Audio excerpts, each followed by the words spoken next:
This program is paid for by Investor Schooling. All opinions or statements expressed on the program are solely those of Investor Schooling or their guests and do not reflect the opinions of WPHT or Odyssey. WPHT, WPHT-HD, WOGL HD3 Philadelphia. From the Cherry Hill Volvo Studios, where relationships matter. Always live on the free Odyssey app. This is Investor Schooling Live with your host, Larry Steinhaus, CEO of Investor Schooling.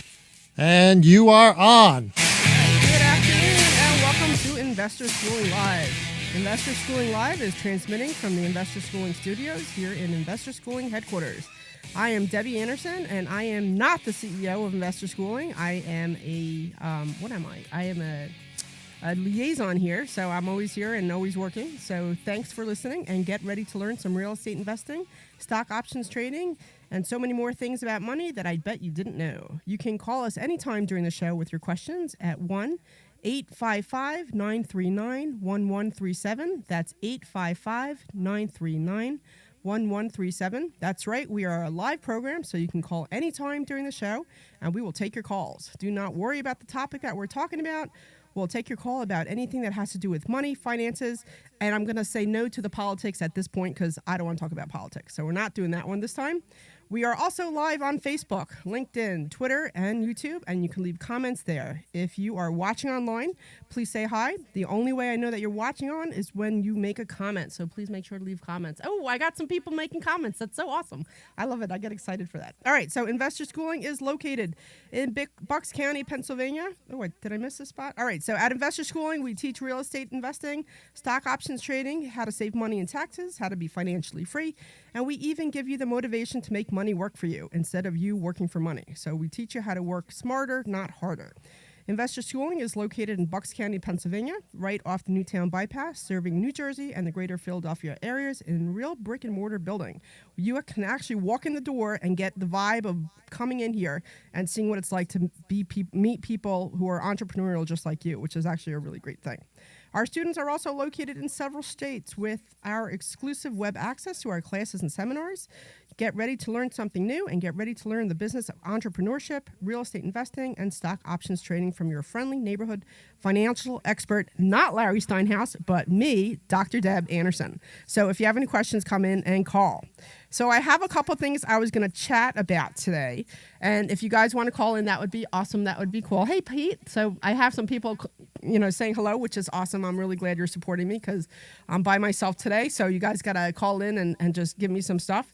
But one of the things I wanted to talk about today was private lenders and protecting the private lenders. And the reason this came up, it came up real recently because I had somebody come up to me about a property and they wanted me to buy it, and I put it under contract. And it's a place in Philly, and that's okay. I went to go look at it. I don't have an issue buying properties in Philly. I know Larry's not a big fan of it, but I don't mind buying properties in Philly. I actually have this lady who does all my work for me, so she charges me whatever she charges me, and I'm like, make sure I have all my licenses, make sure everything's straight on the right and narrow, make sure all that lead paint-based testing is all done. I just want to make sure everything is rock solid, so in case I do have to go to court for any reason, there's no reason for me to lose. So I do have somebody do all that stuff for me. So when somebody came to me and they approached me about buying a property, I was like, yeah, let me know what's going on. So it looked like some of it would be subject to, because they had an original mortgage on it, which would be a first lien. And then I guess they wanted to pay off their private lender. And then it looked like it would need some more work, and it looked like there was a mechanics lien. I think it was like for $5,000 or $10,000. So I was interested in buying it. I went and took a look at it. The basement was a complete wreck. I mean, it was just a complete total wreck. And there were some things wrong with the property. Some appliances were stolen. I'm not sure if they were really stolen, though. I have some reservations about that. But anyway, I was still interested in looking at it. I was still interested in buying it. And then I started doing the title search on the property. And then I started getting the title search results back. And it turned out there was a lot more things going on with this. So I was able to secure a private lender. But once I saw the property and I saw the basement in disrepair, I knew it would cost a little bit more money to get it fixed up. So I asked my lender for an additional, because I originally asked my lender for $75,000, and then I said, hey, I looked at the basement. This is going to need a lot of clean out. This is going to need to be reworked. It was literally like a dirt basement that was piping just on the floor. Like the place was just a wreck. It would cost at least 10 or 15,000 at least just to fix it up. And then I needed money for closing costs, which is why I increased that request for 100,000 instead of 75. But as I was getting all these things back, I realized that, the property just wasn't worth what that person was asking for. So I ended up not going through with it. And the biggest reason, of course, that seller was pretty frustrated with me, and I don't blame him. I said I was going to buy the property, but there's a lot of things about that property he just really didn't disclose. So you give what you get, right? So I decided to not move forward with that property, and I was thinking about it because it was for the first couple weeks, I'm like, all right, I'll still do this. I'll still go through with it. It's going to put me really close to underwater, if not underwater. And, I had some reservations, and then I started really thinking it through, and then I got that title search back. And what made me decide to not buy that property is because I wanted to protect my lender. I wanted to protect my private lender. So I didn't care so much about the subject to part because I would have paid them. And I know I would have paid my private lender no matter what. But it's not fair to him for me to buy a property that I don't think is the best buy and it's not the best opportunity. And it would, I'd be quote unquote stuck with this property for 20 plus years because I wouldn't be able to sell it because it would be underwater. And the more I thought about it, the more I thought about my private lender because I have a really good relationship with him. I really like him. He's such a nice guy. And the last thing I want to do is put his money in a dangerous position. And if I bought this property, that's exactly what would have happened. I would have put his money in a dangerous position. So it makes me think about some of the things that we need to consider when we're borrowing from our private lender, because our private lender, they're not just money, they're a person, and they have a lot of expectations, and we have a responsibility to them to make sure that whatever we use their money for is going to garner the best interest and it's the best approach for them. So, I just wanted to think about that because it was really important. And it was enough that it made me change my mind, especially since I have such a good relationship with this guy. It kind of makes me think a little bit about the due diligence that we need to do whenever we're looking at any real estate. So a lot of you guys know, they call me Dr. Deb, because I have a PhD, so technically I am a doctor. But, one of the things I really like to work on a lot of my real estate interests are tax deeds and note investing. And with tax deeds and note investing, there's a lot of due diligence that goes up front, even more than just buying a wholesale deal or buying just a regular fix and flip. There's just more due diligence. And it comes into play, especially as I was looking at this property in Philly, when I was realizing that this just was not the best thing to do. So due diligence as in what are the comps in the area, how much is going to cost to fix up, what are the taxes in the area, what is the rental income. So one of the things that kind of annoyed me a little bit is because the seller was like, oh, you can get $2,250 out of this. And when I was looking at it, I'm like, yeah, I'd be lucky to maybe get $1,800 out of that. So that takes $400 some off the table right there. Plus the taxes, plus it would have been, $500 just for the subject to part, another $900 to pay back my lender, plus $300 or $400 maybe for taxes, and then plus the insurance in there. So it wouldn't be, it just didn't seem like a deal the more I started looking at the numbers and paying close attention to it. So that's why I want to really focus a little bit on the due diligence and all those things that you need to do. What does the title say? What's coming back? There was like a $5,000 or $10,000 mechanics lien on there, which is pretty insane. There's, they actually had a pretty huge lawsuit going against them, which I think is why some of the reason was to sell this property in such a rush to just get it off their hands. But I also am not looking to. One of the things that we always talk about at this school is help people and solve a problem. But there's a limit to that, right? You do want to help somebody and you do want to solve a problem. But if that problem is going to now be your problem and it's going to be even worse, I'm not really sure that's helping anybody. Right? So it has to be a good deal for everybody. It has to be win-win for everybody. So that's something I just want to make sure that people realize. It needs to be a win-win for everybody. So if it's a win for them and not a win for you, you're not really gaining anything from that. But if it's a win for them and a win for you, then absolutely. So, but think about that due diligence. Think about that aspect of making sure that you're making the right decisions when you're looking at a property. And what are those different things that you need to be considering? Like I said, you want to look at comps. You want to look at why is it they're trying to sell. You want to look at what kind of liens are on there. You want to look at what kind of rents you can get in the area. You want to look at what the taxes are. You want to look at, what kind of work needs to be done to this property. There was just, like I said, there was just so many things that were really just going against this property for me to buy it. And I know, like I said, I know that that seller is pretty PO'd at me, but this, I'd rather have a PO'd seller and not get myself into some crazy debt and upset my private lender. My private lender is more important to me than that seller, because I can go to another project, I can go to another opportunity and say, look, I think that this is going to be a better fit for us. Let's do this one instead. And I think he'll appreciate the fact that I was protecting his money over anything else. One of the things that I have learned from like a mentor, she had said to me is, whenever you partner with somebody or whenever you're getting private money from somebody, you have to remember that their money is more important than your money, because they're expecting you to make sure that their money is protected. And I thought a lot about that when this deal came up to me, when this deal started falling apart, when I saw all the different things about it that were just really just not in a good position.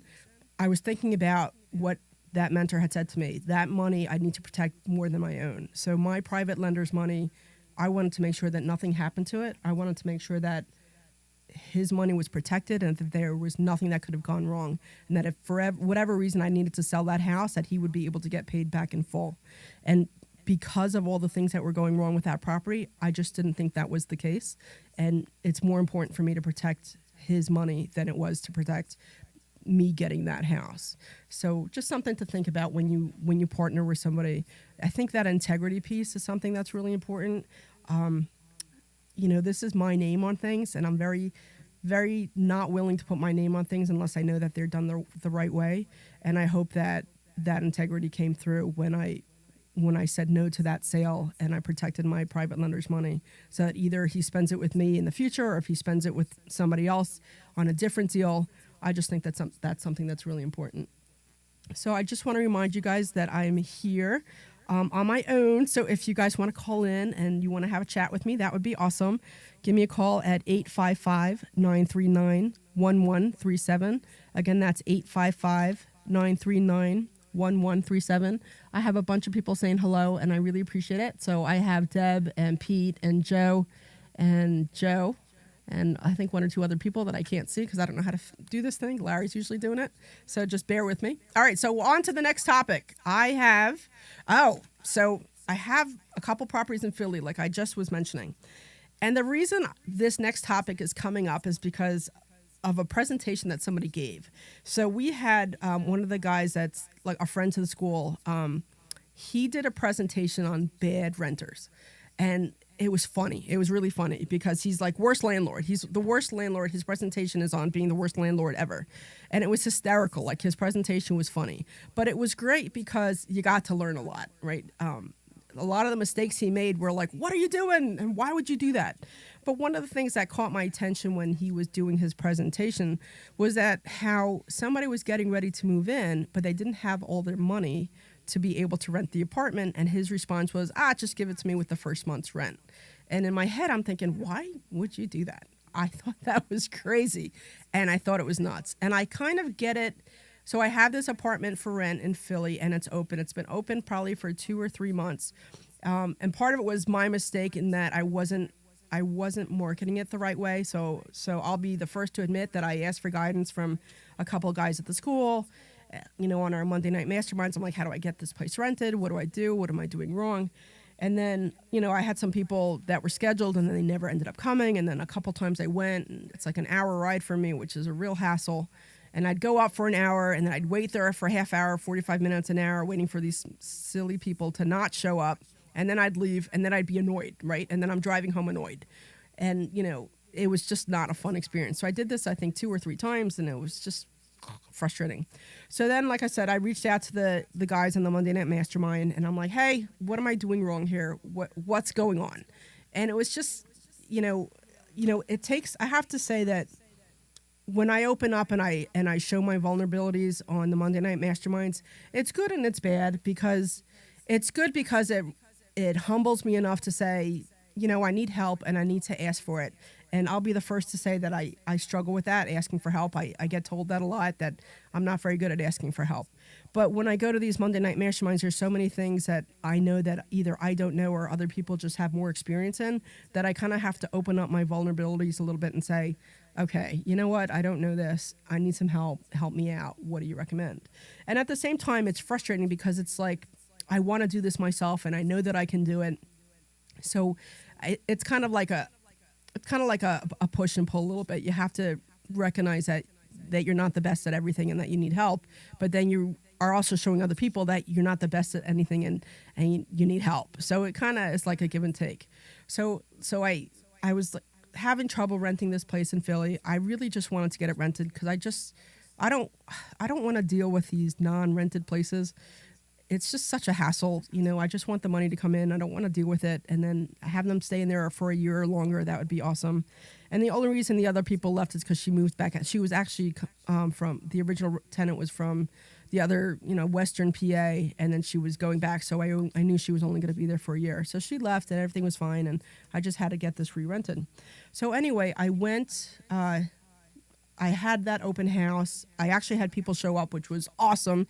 Thank you, Investor Schooling family, for showing me what to do and giving me guidance on that. And then, so I had that open house. I had a couple people interested, and there's this couple, and they said all the right things, and they hit all the right questions. And here at the school, we tell you how to screen tenants. So they were screened and they did well. They passed all the tests and answered everything the right way and all the trick questions and all whatever. It all worked out. It was great. So then yesterday they were supposed to move in on December 15th, which I think yesterday was the 16th. I think I'm off a day, right? So they were supposed to move in December 1st. Something happened and then they switched to the December 15th. And I'm like, that's fine. And then they emailed me last minute. I was actually in the car getting ready to go to, I think it was Saturday, Friday. It was Friday. I was getting ready to go into the car to go meet them. And they said, listen, can we switch to tomorrow? And I'm like, look, one more time change, because I think they switched it 2 times. This was the second time they changed the time and the date. I said, one more time, I'm going to think that you're not interested in this place because I don't have time to mess around. One of the things I always say to my tenants is, I'll be good to you if you're good to me. You're nasty to me, I'll be nasty right back. And I don't need this garbage, and I don't need this hassle. It's just really annoying.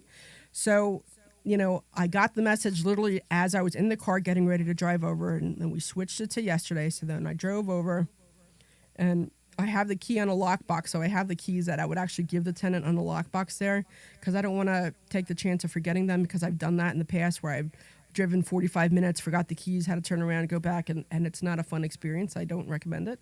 So I have the keys on a lockbox there in this place in Philly. So I get over there, and of course they're running late because that's just how that works. And I get it because Philly, has all this traffic, and you could have to go 1.5 miles. It'll take you half an hour, and it's so frustrating. I think that's why everybody stays out of Philly. I don't know, but why I'm staying out of Philly more and more lately. So anyway, I get there 4 minutes late because I got stuck in traffic, and I get a text from them saying, hey, we're running late, we're stuck in traffic. Now, I know these people I think they live like 2 or 3 miles away. So how they showed up like 25 minutes late is beyond me. It just tells me that they clearly left late, because I know that it'll take you 10 minutes to drive a mile, but give me a break. Really? 25 minutes when you live like a couple blocks away? Whatever.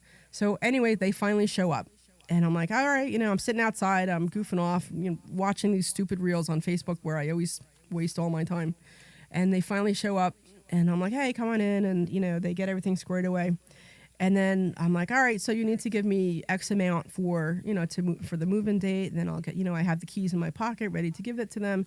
And the other thing too was that they didn't sign the lease. So it was a husband and a wife, and they have, I think, a couple kids. And the wife signed everything. The husband didn't sign anything. And I kept telling them, you need to sign this. You need to sign this. So I brought the paperwork with me because Lord knows I am not letting anybody move in unless all the paperwork is signed and all the money's there and everything's good to go. Like, again, it makes me think of that bad landlord presentation, because he just didn't do that. Anyway, so we walk in, and I'm like, I need you to sign this paperwork just to make sure we're, on the straight and narrow. And I said, here's a couple things I found on the property. I put them down on the lease so you're not liable for it, like a chip here, a paint chip there, this here, whatever, just normal wear and tear things. So I put it on the lease so that they're aware of it and that they know that they're not going to be responsible for it. And then they say to me, Miss Debbie, and I hate when people do that. I hate Miss Debbie. Like a couple of my tenants do that. I don't know if it's an ethnic thing or something. Like I hate how people call me Miss Debbie. I hate that. Anyway, I prefer Dr. Debbie. No, I'm kidding. So I just prefer Debbie. But anyway, they're like, Miss Debbie, we have an issue. And I look at them. I'm like, what's the issue? Well, we don't have all the money. I'm like, okay, well, what do you do have? So they're like, we have X amount in cash. They're going to cash out me the rest. And I'm like, okay.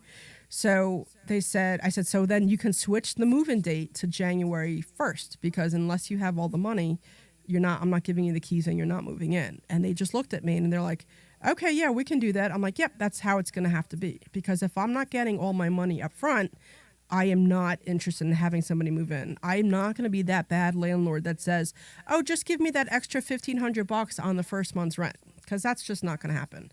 Unless I have all that money up front, I am not interested. So I say this so that you realize what you should and you shouldn't do on move-in day, right? Because yesterday was supposed to be move-in day. So they were prorated from December 15th until December 31st. So that was like an extra whatever it was that they had to come up with. And according to them, the wife didn't talk to the husband, so they were short that money.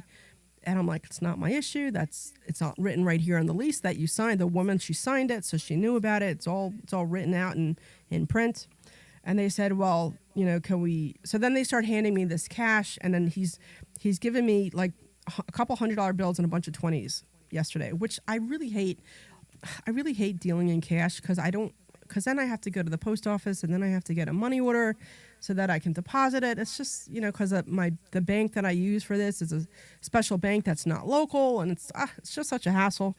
And so whatever. So of course he gives me the cash, and then he gives me $1,000 in cash, and then he gives me another $1,000 in cash. But I count it; it comes out to $900. And I look at him. I said, "It's short." And he's like, "Are you sure?" And I'm looking at him. I'm like, "Let me count it again." And then I counted out, and I put every 100, because it was all in 20s. This set was in 20s. And I'm like, 2, 4, 6, 8, 10. That's 1, 2, 4, 6, 8, 10. And I do it all the way, and it comes out to 900. And I laid it out for him. Oh, okay. And the wife looks at the husband like, really? Like you're ripping her off already? So it's just like, you're about to move into my place. You're about to be my tenants. I already told you you're good to me. I'll be good back. You're nasty to me. I'll be nasty back. And this guy's already trying to rip me off $100 on the first day of move-in, supposed move-in, because he's short. So that, it just didn't sit well with me. It was really just kind of annoying. I have to say that. But it was just whatever. So then he hands me another $100 to make the $2,000. And he's, like I said, he's still short. Then they cash at me some more money. Then they want to Zelle me money, but like Zelle never works. I'm like, Zelle never works. I've been trying to get Zelle to work, and Zelle just never works for me. So I didn't do the Zelle, and they cash at me some more. But I'm like, I'll tell you what, until you get the rest of the money, they're like, we really want to hold this spot. I said, I'll hold this place because clearly you're interested. You're giving me all this cash. You're cash apping me money. Clearly you're interested in this place. I said, but until you give me all the money, you cannot move in. That's it. You just can't move in. So we walked around the place, and I wrote down all the little nuances, right? There's a chip here, there's a little crack here, there's scuffs on the wall, just, whatever, wear and tear. And I put it all in the lease, and I had them sign it. I had them initial it, so they do it.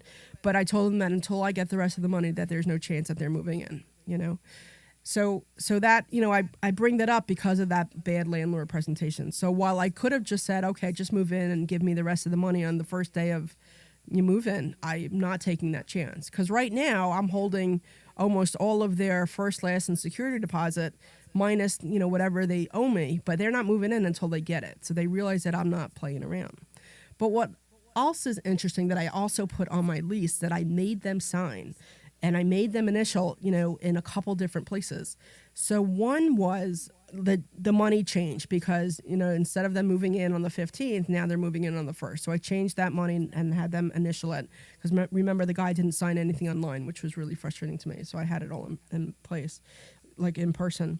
The one thing two things that I added on there. So I pay for the sewer bill, which, I guess I have to pay for the sewer bill. But Philly sends it to the property, and they don't send it to me, which is really annoying. And the the last tenant never told me about these, and I get this huge bill. So I wrote in the contract, I said, if you do not send me the bill, the sewer bill, or do not take a picture of it, that you will be responsible for paying for all of it. Because I guess I get so tired of these like silly people who really try to take advantage that I started putting this stuff into my contracts, into my tenant contracts, into my lease contract, my lease documents. So I have it in there, and they both initialed it along with my initial, and we dated it, that if they do not send me the sewer bill when it comes in, that they are responsible for paying all of it. And if I don't get it in time, it'll come out of their security, so they won't get any security back. So that was one thing I put in there. And they just looked at me, and then they signed it. I'm like, okay.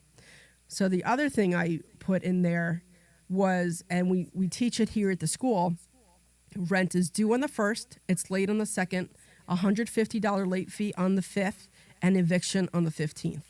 So it is in there in all the paperwork anyway, but on the lease document it says, other information, and I typed it in there. It's the same exact thing. Rent's due on the 1st, it's late on the 2nd, $150 late fee on the 15th, and I evict on the 15th. So I had them initial it just so that it was clear, really in their face, to say, I'm not messing around here. And they were both okay, and they signed it. So I have all this documentation in case something happens. And again, they are not moving in until the 1st of January when I give them that lockbox code, because until I receive that last of that Cash App payment, they're not getting anything from me. So excuse me. So it makes me think of that bad landlord presentation where it was just like, what are you doing? Don't mess around. These people are taking advantage of you. So here it's, and I'm not taking advantage of anyone. I just want to be clear. I just want to make sure that they have a clear understanding of my expectations so that they know what's going on. We had a guest come in a couple weeks ago, and one of the things that he always said was that, I've been a landlord, a small landlord for 20 plus years. I have all these places. How do I find the difference between being, they're friends of mine, or, how do I don't know how to be mean to them. That was, he was saying, he's like, I don't want to be rude to them. I don't want to be mean to them. And I guess I want to clarify that with, you're not being mean to them. You're not being rude to them, but these people are not your friends. This is a business. So I am very friendly with my tenants. I have, if they have a problem, they call me. If they don't have a problem, they don't call me. I don't want to hear if everything's great, because what's the point, right? If a window needs to be replaced, or, they found a crack somewhere, or I don't know, whatever, the toilet's cracked, or I don't know. I think the biggest things I get is some of the windows need to be replaced in one of my places. That's why I'm thinking that. Or I think there was some mold behind one wall, and I had to get that fixed. So it's like, when there's a problem, you call me and I will address it right away. That's, within 24 hours, I usually have somebody out there, and usually it's a lot sooner, because I don't want to, this is their home for me. For me, this is their home, and they should have a nice home to live in. I'm not a slum landlord. I will fix whatever needs to be done. I'll make sure it gets done. But I'm also not their friend. This is a business. You are renting my place so that you have a place to live in, and I am giving you my place to live so I can get money for it. So this is a business relationship. This is a business. This is not being your friend. This is not me having a wonderful relationship with you. This is not me sending you candy and sending you flowers and sending you whatever on the holidays. I don't care. This is not what this is about. This is a business relationship. So I think about that guy who came in a couple weeks ago, who says, I don't know how to be mean to them. You're not being mean to anybody. You're having a relationship with them. You're having a business relationship with them, and you need to remember that. So I think it's about time for a commercial. So I'm going to have you guys do the commercial, and then we'll come back, and then I have a couple more topics to talk about. Okay? This is Larry Steinitz with a... All right.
You are on.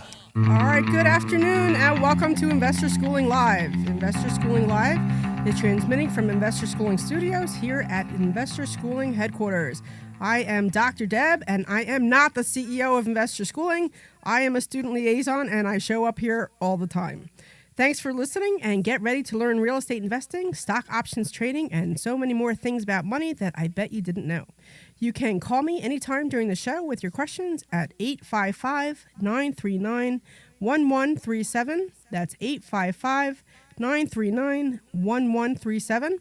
We are a live program, so you can call anytime during the show, and we will take your calls. Don't worry about the topic. We will take your call about anything that has to do with money, finances, but not politics. I am not up for politics today. We are also live on Facebook, LinkedIn, Twitter, and YouTube, and you can leave comments there. If you are watching online, please say hi. It's the only way I know that you're watching online is when you make a comment. Somebody left me a comment and asked if I wear my Trump hat when I show properties. Actually, I wore it as an ode to Larry just because he's not here today, so I figure I'd be nice and wear it. So at Investor Schooling, we teach real estate investing, stock options trading, how to save money in taxes, how to be financially free, and we even give you the motivation to make money work for you instead of you working for money. We teach you how to work smarter, not harder. Investor Schooling is located in Bucks County, Pennsylvania, right off the Newtown Bypass, serving New Jersey and greater Philadelphia areas in a real brick-and-mortar building. Our students are also located in several states with our exclusive web access to our classes and seminars. Get ready to learn something new. Get ready to learn the business of entrepreneurship and real estate investing and stock options trading from your friendly neighborhood financial expert, Larry Steinhaus. Oops, nope, I meant to say me. So that's Dr. Deb today. So if you want, give me a call. I am here. I am waiting for you guys to call me so I have something to chat about. But if not, I have a couple more topics. So, give me a call and we are here to talk to you today. So I was just talking a little bit about the whole rental thing and how don't you dare give anybody the keys if they don't have the money. The one thing that I also, require is proof of insurance. So she actually showed me her proof of insurance as of the date that they move in. So she actually had date of insurance as of December 15th, even though she's not moving in until January 1st, which is great. So in case something happens to my property, at least she's covered and hopefully I'm covered. So that kind of helps a little bit. But, I guess that was it for my rental story. I do have one. Some of the guys at the school know about it. It was kind of interesting. I have this father-daughter. I have another rental property. I have a couple rental properties, but I have another rental property, and it's a father-daughter relationship, and it's a very weird relationship. I have to say, it's weird, and it turns out that the daughter moved out about a month ago, which was enough to say, hey, notice to quit because she's breaking the lease. Of course, I didn't do that because why do anything the right way? You have to learn and get that experience. But luckily for me, in my lease, it says that I don't require a notice to quit. So I was able to go and file because they didn't pay rent.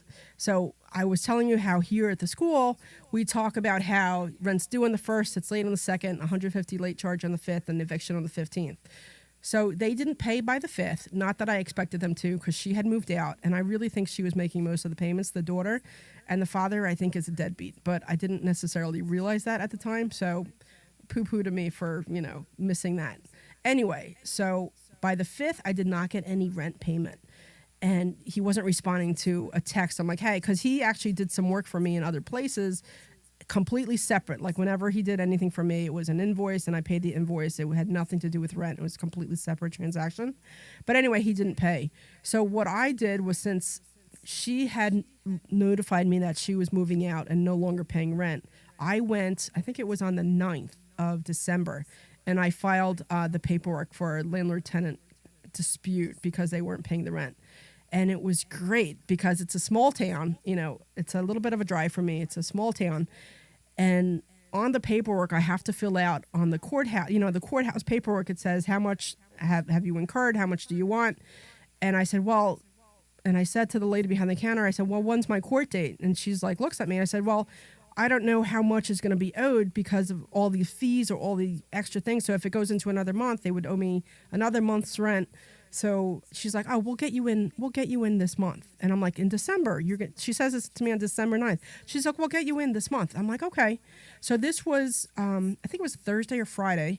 And then I was away in Vegas for the weekend. And when I got home on Monday, there was a letter from the courthouse saying that my court date was Wednesday, this past Wednesday. So within 2 weeks, which is insane, within 2 weeks, I had a court date to kick these bums out. So I go to court.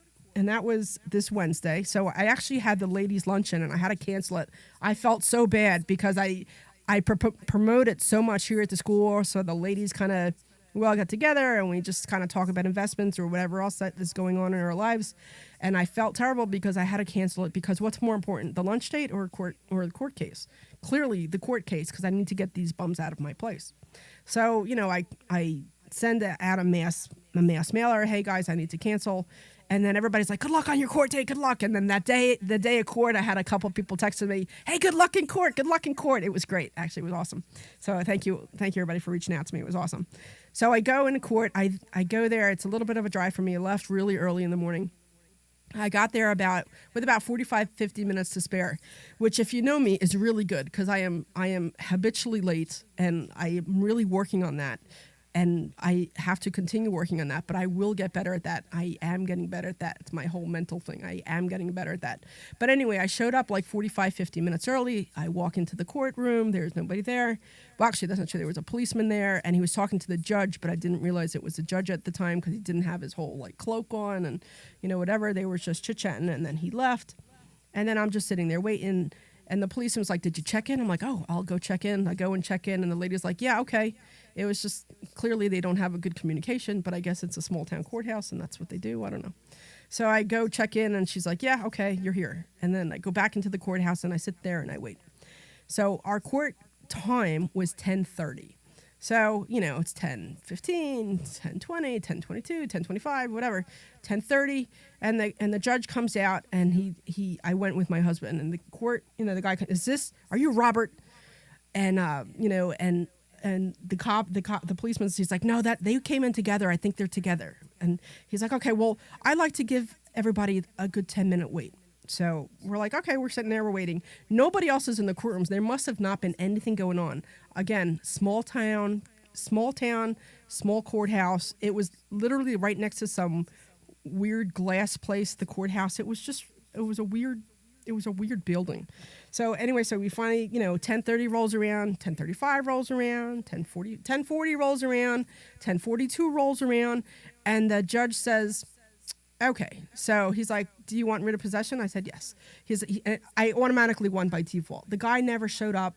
It was fantastic. Not that I expected him to show up, but if if I get summoned to court, odds are that I would go, because, God only knows what they're going to say that I'm going to be responsible for. But you would think this schmuck would show up. But, he doesn't show up. The daughter doesn't show up. So I win the case. And I'm super excited, because I'm just, thank God, right? So now I'm like, all right, so what happens now? Because in Philly, I know what happens. But in other places, it may change. It may be different. So I said to the judge, I said, what happens now? He's like, do you want writ of possession? I said, yes, I do. He's like, he has 10 days, or this father-daughter couple has 10 days to move out. And if they don't have 10 days to move out, if they don't move out within the 10 days, then I come back, and then I filed paperwork again, and the constable will come out and kick them out. So, of course, 10 days is Christmas Day. I'm not going to go up Christmas Day, because I'm just not doing it. I'm not making that drive on Christmas Day. I mean, I'm Jewish, so I really don't care about Christmas Day. But Christmas Day is a big day for Jews. It's like we watch movies and we go to Chinese place. That's our ritual on Christmas Day. And it's a 3 to 4 hour wait for Chinese, in case anybody's wondering. So you do takeout, you order at lunch, so you can get it for dinner. That's the ritual. So anyway, so I'm not going up Christmas Day, but I will go up the day after Christmas to see if they moved out. And I'm really praying that they move out, so that I don't have to file anything and they can just get out. So of course that leaves me with two things, right? One is, they need to get out. Does that mean they're going to ruin my property in the process? So, I guess whatever, that's a chance. I mean, the other thing to think about is, I got this property for like $2,700 a couple years ago, and I get just about $1,000 rent for this. So if they do a little bit of damage, not that I want that, I'm already up. I really don't care. And the other thing, too, to consider is that I have their security and their last month's rent. So I am still already up because I filed, I think, on the 9th. And, and I normally don't file to the 15th, but I knew that they weren't going to pay. So I'm still up, quote unquote, 2 months worth of rent or, like I said, security and last month. So I'm still up, which is another reason why you want to file on the 15th. So it doesn't take, so you at least get some of that money. You at least get to hold on to some of that money instead of waiting 4 months, for somebody to not pay rent. Do it right away. So again, I'm going to go back up on the 26th, which is a Monday. And I'm going to go up to check out a couple of the properties that I have up there because I'm doing some rehabbing up there. And I'm going to go and see if they're gone. And if not, then I'll go back to the courthouse and I'll file to get them out of there. So, and then I think they have 10 days to, I think once I file, it's 10 days for the constable or the sheriff or whoever it is up there to physically kick them out. So hopefully the place will be in good shape. But what's interesting is that when I went to go rent this place, I got so many people interested in renting out this place because there's not a lot of places to rent up where I have a bunch of properties up in this one area, and there's not a lot of rentals there, which is why I keep buying up there. One, because it's cheap, and two, I can get rentals. I can get rentals without too many people. A couple people keep asking me when my rehabs are going to be done because they're already ready to move in. So I know I can up the rent because, of course, I'm going to up the rent. It'd be silly of me not to. So I'll up the rent, maybe another $50 or $100, and then I'll be able to rent it out pretty quickly. And then I'm looking forward to moving these deadbeats out and moving some more normal people in. And I will listen to the class that we have on going through the tenants to make sure I ask all the right questions and make sure I do all the right things before I let have any other deadbeats move in. So one thing that I wasn't doing before that I learned to do from that bad landlord was the PA docket. I never looked at them before, and it was interesting because when I was telling you about the tenants that I was moving into my Philly property, I looked up the PA docket, and I found out that the husband had a couple of tickets for not having his license on him. So I thought that was pretty interesting. But there was nothing in there about not paying their rent or getting kicked out, which made me feel a lot better. So if the guy just forgets to bring his license everywhere, it's really not my issue, and I don't care. But and they were at their previous landlord for 5+ years, which is also kind of nice. And I spoke to her, and she seemed good. So, but like I said, I'm looking forward to getting these guys out of there and getting that rented out, raising the rent, moving forward. So that'll be really good. And then hopefully, in theory, although another one of the things that everybody at the school knows about is that I'm rehabbing a couple places up there too. I have a quad and a duplex that I'm rehabbing, and the duplex should be done according to the contractors by the end of the year. Whether that happens or not is really, supposedly all 6 units were supposed to be done, and that's not going to happen. So now they say that the quad will be done at the end of February. I don't know. But what's nice about that, actually, I put a contract together based on some of the suggestions that I got from people here at the school. I tell you, what's great is that I really show my vulnerabilities when I ask for help because it just makes me feel like I don't know what I'm doing. But I guess in some of these things I don't, and I need to realize that I need to ask for help. And there's a lot of contractors here at the school, a lot of guys who really know their stuff when it comes to how to build a house from start to finish, or what are the different things that they need to consider, and things that I just don't know a lot about.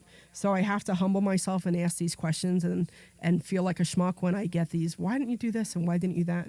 But one of the things that a couple of the people recommended is that, I put a contract together because the contractors wanted more money, and I'm just like, get out of here. You kidding me, right? So what we ended up doing was that I put a contract together that they get paid every Friday, provided they give me a minimum of 20 pictures or a video every day. No pictures, no progress, no payment. So if they don't send me pictures, I don't have to pay them for that week. And that has been nice. So now every day at 4:30, I get a video. Usually it's like a 3-minute video on their phone of them going from place to place to place to place on every single thing that they've done, which is nice because now I am seeing their progress. And it's great. I get to see that progress. And it also saves me time because I'm not traveling up to go see that. Because I don't know, I guess I must be getting older or something, but all these like 2-hour drives there and back are just they wear on me now. So so I usually have somebody come with me so that I'm not listening to a book all the way up. Otherwise, I'm listening to a book all the way up. But people can't come with me, and they give me some suggestions and some recommendations, which is really nice. But now I get those videos every like I said, those 3-minute videos usually around 4:30. And the other thing that I put in the contract, which is really nice, is that if they don't finish by December 31st, which was the agreement, that they lose $150 per day. So now they said that the duplex will be done, but I also don't have to send that last payment because it gets taken out of their pay since it's not going to be done. So it really seems like I'm going to be saving a decent amount of, well, I don't know if I'd say saving, but I don't have to send that last payment because they're not, it's not going to be completed. So what's going to happen with that? I'm not exactly sure. I'm thinking and hoping for the best. I have to stay positive and, keep in that positive mindset because that's essential for this kind of work. But at least I'm getting some progress. And I already had a couple people interested in that duplex up front. So it's actually 2 bedrooms on top and it's 1 bedroom on the bottom. And I recently went to a tax deed auction and I bought the lot right next door because I realized that parking was going to be an issue because in that township, every unit has to have 2 parking spaces. So that means I need 4 for the front and then 8 in the back, so a total of 12. And on that one side, that one lot, there's only enough parking spaces for 3, which is an issue. So I realized that they actually had a duplex on the lot right next door, and I just didn't get a chance to buy it before they knocked it down. So I don't know if that was good or bad, but it was probably good because now that I'm rehabbing it, I am going to make a parking lot on the front part of that, and I'm actually going to be building about 8 townhomes right next to that quad in the back. So what we're doing with what I've been talking with the architect is that we're going to have a garage and then the driveway, which will give them that 2 spots so that I don't have to worry about any more parking in that area. That'll be nice. And then I'll have that parking in the spot in the front for the other units for that quad in the back, which will really save me. So it kind of worked out really well that way. So who knew, right? And what's interesting is that the only reason I even knew about it is somebody was doing their homework for a tax deed auction. I didn't realize it was even coming up because I was just going to take a break. And then they were looking at that lot and they thought that my quad and duplex were what were going on sale. And as soon as I realized it, I went and checked it out. So when I went to that auction, I just kept my hand up and I made sure I got that lot next door. Because if I didn't get that lot next door, man, I would have been in some serious trouble with the township and with the laws trying to get all that stuff squared away. That would have been quite interesting. So it's interesting how that stuff it just happened to be that day that I was there and they happened to be looking. It was really just fortuitous and serendipitous. It was just crazy, crazy, crazy stuff. So I think, so we have a couple minutes left. So if anybody wants to give me a call real quick, 855-939-1137. That's 855-939-1137. So the last thing I was going to talk about, and there was 2 things I was going to talk about. And I started a little bit on mindset and how I need to humble myself and get myself in the right mindset. And one of the things I do in my office, I have an office out of my house because I work from home. And on the wall, I went to the dollar store actually, and I got those, you know how like in grade school when they're teaching kids how to write, they have those like white strips with the dashes in between, they're teaching kids how to write. I bought, a pack of 50 of those for like $1. And it was great. And then I started writing all these affirmations on my wall. So my whole wall is covered in affirmations. I just went to, I was just in Vegas at a recent seminar, and he kept saying, what was the words he was saying? He was saying, I can do this, I can do this, I can do that. And I thought he was wrong because it's not that I can do something, it's that I will do something. And I think that change of words in I will over I can or I want to make such a difference, and it's the whole world. So I have on my wall that I will do something, I will do this, I will do that. I have in there, I will let flow back into my life. I was reading a book and it was talking a lot about flow and letting the flow back into your life. And, I forget who said it, but we have it up here. It says, if you say you can't do something or you say you can do something, you're right.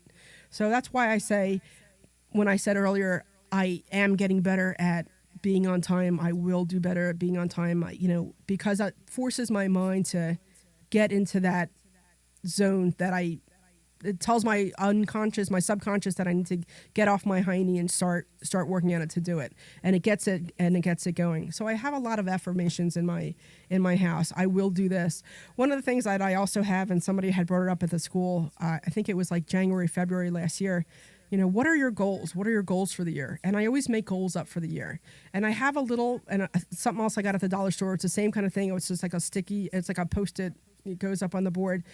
And it's a write-offable, you wash it off. And I put up my goals there. And I look back at them, and I have met all my goals. There was one goal that I didn't meet, and I'm a little frustrated about it. But, it's going to be on my goal sheet for next year. But out of the 8 goals I had in there, I met all of them but one. And some of the ones that were most important to me were getting into certain people's circles. Like there's a couple people that I really look up to and I really admire. And I had it in that I want to get into their circle. And over the year, I had gone to events or I had reached out, and now I'm in their circle. There are people that I can call up and say, yeah, what's going on? Hey, how you doing?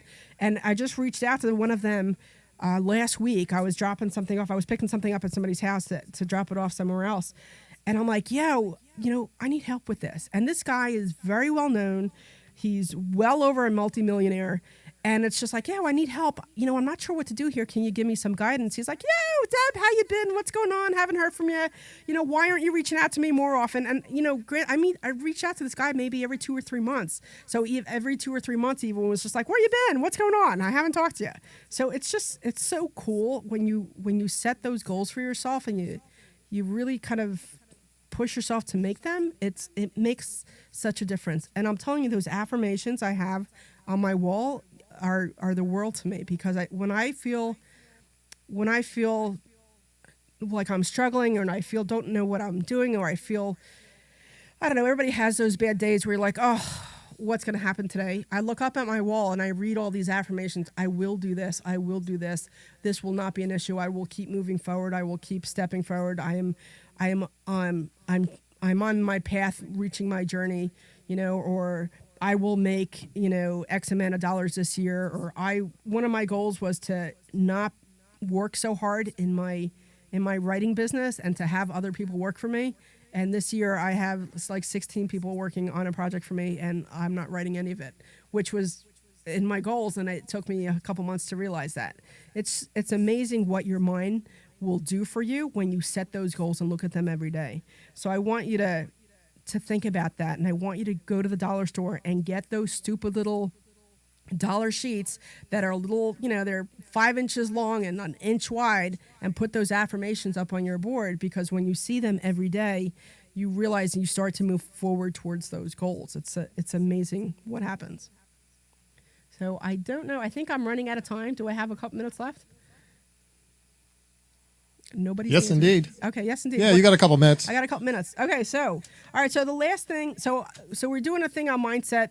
There's one other thing that actually, I went to this event in Utah a couple months ago. I think it was over the summer. I don't even remember. I feel like I go away every month nowadays. My husband gets so annoyed at me. It's kind of funny. I actually took January off because I need some time to not go away.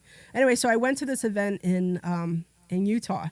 And one of the guys were speaking, and he did something that was, it really caught my attention. And it was something I wanted to do here. But he was talking about that one person who changes the trajectory of your life, right? He's talking about that one person that it's like a domino effect that changes the trajectory of your life. So you probably won't believe this. A lot of you guys who know me, I'm very happy and very happy-go-lucky, and I'm pretty friendly with a lot of people unless you annoy me. And then, but I'm usually pretty easy to talk to. I'm very upfront, which puts some people off, because if you don't like to hear the truth, don't ask me the question. But for the most part, I'm right here. But there was a time that I was really a bitch. I was really nasty, and I was really not friendly to a lot of people. And it was a long time ago. I was in my early 20s. I was working, at a pharma company like years ago. Anyway, so at the company that I was in, they took over another pharmaceutical company, and those people kind of came over, and they hated us just by definition of working for the original company. And we had nothing to do with it. But anyway, one of these people ended up becoming my one-up boss. And and she was miserable. She was miserable. She was just, everything about her was miserable. She was very negative. She hated people. She was like the cat lady. She didn't talk to her kids. She had 3 cats, and her world revolved around her cats. Like everything in her office was all about cats. She had cartoons about cats. Like, she was really, honestly, the cat lady. And I met her. She was really smart. She was really a very brilliant lady. She was very smart. And in the department that I was in, or that I specialized in, I had to work with her pretty frequently. And she was, like I said, she was really smart, and I was lucky to be able to learn from her. I just didn't like to spend any time with her because she was just very negative. And I realized when I met her, and as I got to know her, 1 minute. When I got to know her, that I was her. That would have been me in 20 years. If I didn't change the trajectory of my life and stop being such a bitch, that I was going to be her in 20 years, where nobody wanted to speak to her and nobody wanted anything to do with her. She wouldn't be married. Her kids wouldn't talk to her, and she'd be living by herself. So I have to thank that woman, because she changed the trajectory of my life and made me realize I needed to start not being so nasty and arrogant and such a bitch to people. So think about that one person in your life who changed that trajectory, and thank them. Thank you guys so much for tuning in tonight. I really appreciate it. And I look forward to seeing you guys next week or at the school on Thursday.